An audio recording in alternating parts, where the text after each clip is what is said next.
My name is Andrea. I am 35 years of age.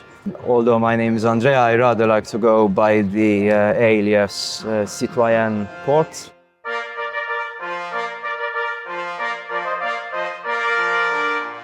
You describe yourself as a history bounder. Yes. Can you explain to us what that means Yes. and how you got into it? Of course. Basically, it means incorporating historical fashion in your day-to-day wardrobe. People do dress up according to their particular historical taste. I used to do a lot of historical reenactments when I was younger. I used to attend these events. Then sort of I used to be sad because I was like, oh, I have to wait another 6 months or whatever for the next one.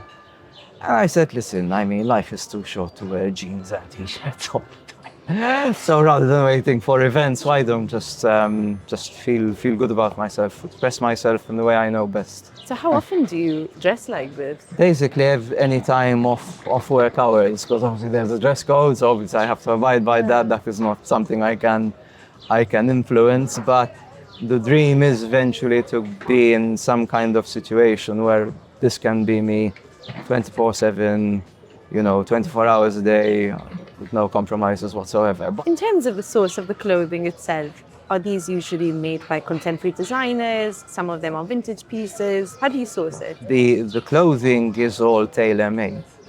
I do the preliminary, the preliminary work. So, the research in terms of historical accuracy, what fabrics to use. If you have to come up with very. Yes? Sorry to interrupt you, Yes? but I'd love a photo of you and me in Valletta. They have to decide because we're literally doing a newspaper interview as we speak. So it's up to them to decide. You look like a perfect English gentleman. Thank you very much. Right. Not every day you see someone dressed like this. Do you get that a lot? Yes, I get quite a lot because a tourist thing comes sort of part of some sort of performance or something, and more so, especially in Valletta, of course. But most of the positive reactions I get are always from foreign nationals. There I get very little positive feedback from Maltese, again, because of this Mentality. In fact, both here and even outside Valletta, it is often that I get heckled and, openly ridiculed sometimes.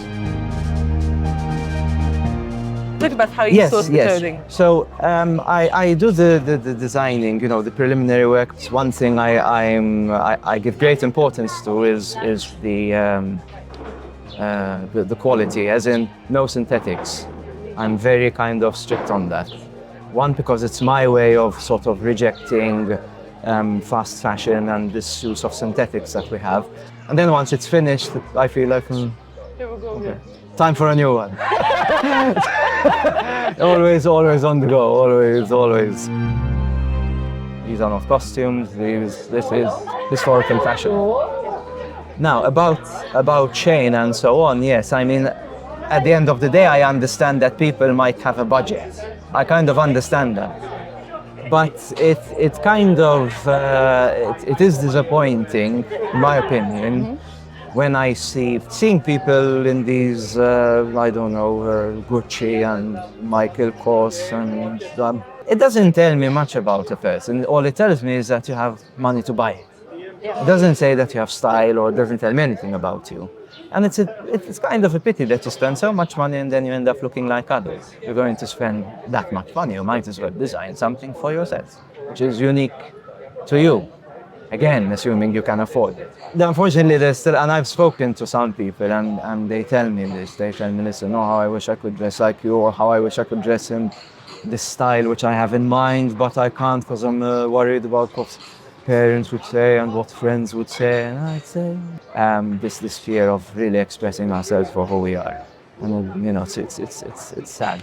Again, if people want to dress in jeans or whatever because they genuinely feel happy being in the in-group, that's fine, that's no problem there.